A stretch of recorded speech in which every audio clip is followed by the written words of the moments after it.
I got into the restaurant business when I was quite young, 17 years old, and I was actually doing it to get myself through college, so I have a couple degrees. I started my own business right after that. I was 28 years old, and I didn't really know any better. I knew how to cook, and I enjoyed the restaurant business, and so I just did it. So then I kind of got stuck along the way. You always get stuck in this cycle where you're doing all the work, and nobody ever tells you that that's not normal.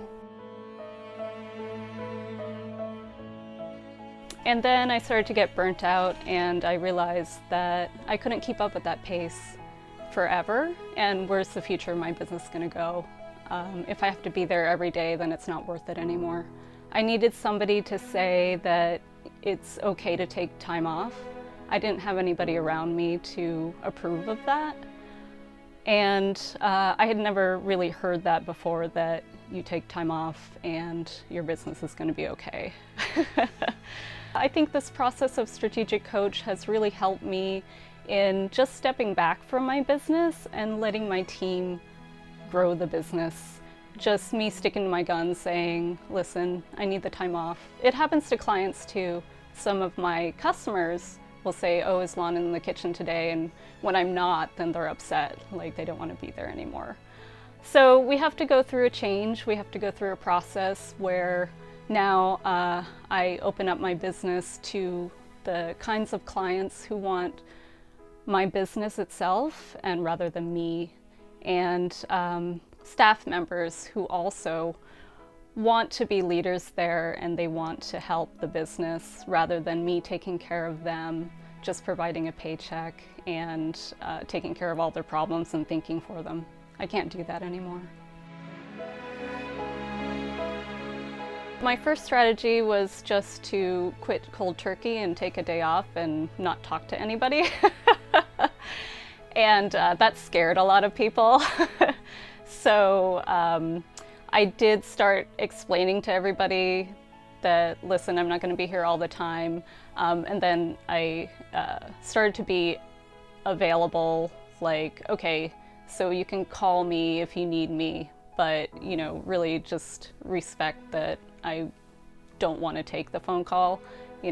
Try to do it yourself. If you're really scared that you're going to make the wrong decision, then call me.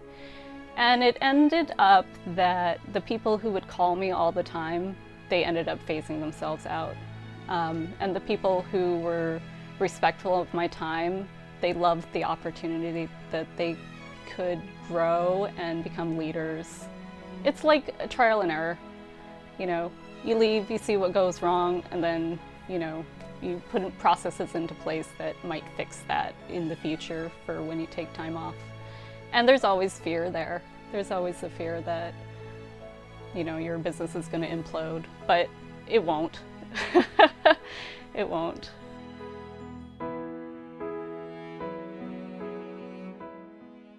We've been able as a business to define what it means to work for us a little bit more than we have in the past. So instead of just a job description, it's a values description and an idea of how they can contribute and how we as owners, or me as an owner and my partner, are not going to be there for them all the time to hold their hand, and they're going to have to do it themselves. So it's more or less just letting them know who we are and what we expect from them. About a year and a half ago, my partner got together with the team to define what the core values of the business were. So we chose 4 core values. So one of our core values is that they have to be a passionate learner. In our business, we kind of have unique food and drinks, and so people have to be learning about ingredients and putting things together. They have to be learning about the menus, so we need our staff members to be constantly learning and to be on the cutting edge of our industry. So one of our questions during the interview is, what have you learned in the past week? And if they say, oh, well, nothing really, then we're okay. So you don't learn as a general rule, and so we can't hire you. Even though the resume may be great, you just have to make sure that they are really in line with your values, because there might be some people that you really want to hire because of their great experience, but if they're not in line with your values, then they're not going to help you in the long run. You know, your business isn't going to grow with them.